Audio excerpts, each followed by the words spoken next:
Hello everyone, आज फिर से एक नए सफर पर चलेंगे। आज हम आपको बताने वाले हैं कार्बाइल अमीन रिएक्शन के बारे में। कार्बाइल अमीन रिएक्शन इंपॉर्टेंट क्यों है? तो ये प्राइमरी अमीन की रिएक्शन है। प्राइमरी अमीन के आइडेंटिफिकेशन के लिए इसको यूज करते हैं, है ना। और उसके अलावा जो इंपॉर्टेंट पार्ट है, इसका मैकेनिज्म भी देखेंगे। इसमें बनता है कार्बीन, कार्बीन इंटरमीडिएट बनता है, इसलिए ये इंपॉर्टेंट है। देखिए,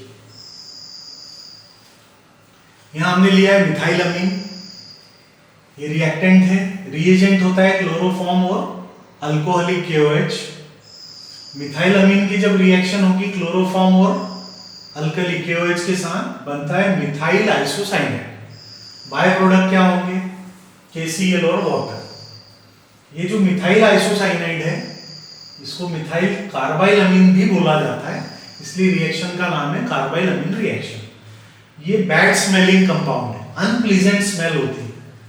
हमें याद आ रहा है, हम लोग जब MSc में थे तो ये टेस्ट परफॉर्म करनी होती थी प्रैक्टिकल्स में।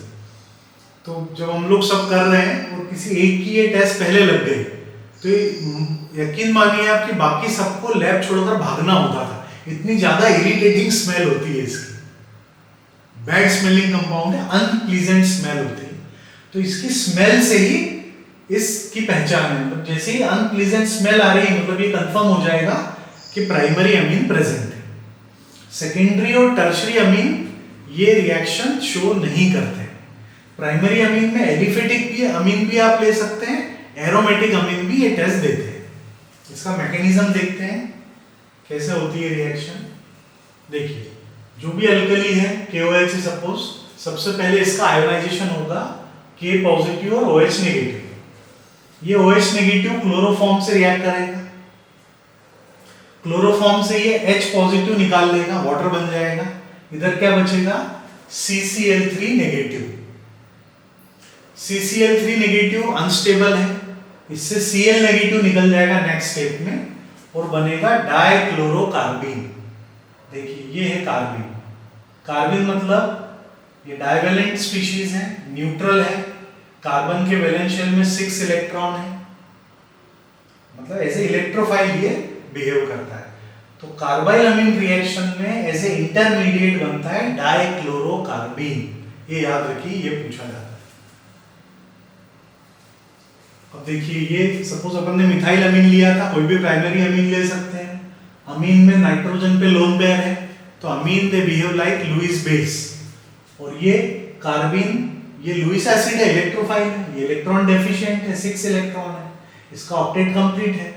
तो नाइट्रोजन अपनी लोन पेयर डोनेट करेगा इस डाइक्लोरोकार्बीन। नाइट्रोजन ने लोन पेयर डोनेट कर दी, लोन पेयर बॉन्ड पेयर में कन्वर्ट हो गई। अब नाइट्रोजन के आसपास 4 बॉन्ड है, यानी एक इलेक्ट्रॉन कम है, इसलिए उस पे आएगा पॉजिटिव चार्ज। और CCl2 इसके आसपास, कार्बन के आसपास देखिए 3 बॉन्ड पेयर है और एक लोन पेयर है। टोटल कार्बन के इलेक्ट्रॉन कितने हैं? 3 बॉन्ड में 3, ये 4 और एक एक्स्ट्रा है, इसलिए नेगेटिव चार्ज। इसके बाद इसमें होगा रीअरेंजमेंट। ये अनस्टेबल है क्योंकि नाइट्रोजन कार्बन से ज्यादा इलेक्ट्रोनेगेटिव है। मोर इलेक्ट्रोनेगेटिव पर पॉजिटिव चार्ज, मतलब वो स्ट्रक्चर अनस्टेबल होता है।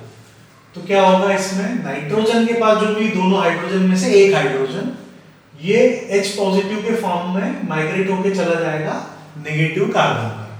H पॉजिटिव का माइग्रेशन हो रहा है, अपना इलेक्ट्रॉन ये छोड़कर जाएगा, तो यहाँ जो बॉन्ड पेयर है वो लोन पेयर में कन्वर्ट हो जाएगी। नाइट्रोजन की लोन पेयर जनरेट हो गई, इसका पॉजिटिव चार्ज खत्म हो गया और H पॉजिटिव आने से इसका नेगेटिव चार्ज खत्म हो गया। ठीक है। अब इसके बाद इसमें होता है बीटा एलिमिनेशन। बीटा एलिमिनेशन मतलब 1-2 एलिमिनेशन। नाइट्रोजन से जाएगा हाइड्रोजन, नाइट्रोजन से जाएगा हाइड्रोजन और कार्बन से एलिमिनेट होगा क्लोरीन, HCl एलिमिनेट हो जाएगा। 2 पास वाले आइटम से HCl का एलिमिनेशन हो रहा है, इसलिए इसको बोल रहे हैं बीटा एलिमिनेशन या 1-2 एलिमिनेशन। HCl निकलने के बाद नाइट्रोजन कार्बन दोनों की एक वैलेंसी फ्री होगी, तो यहां आ जाएगा डबल बॉन्ड पाया। ठीक है। इसके बाद इसमें होता है अल्फा एलिमिनेशन। अल्फा एलिमिनेशन कैसे होगा?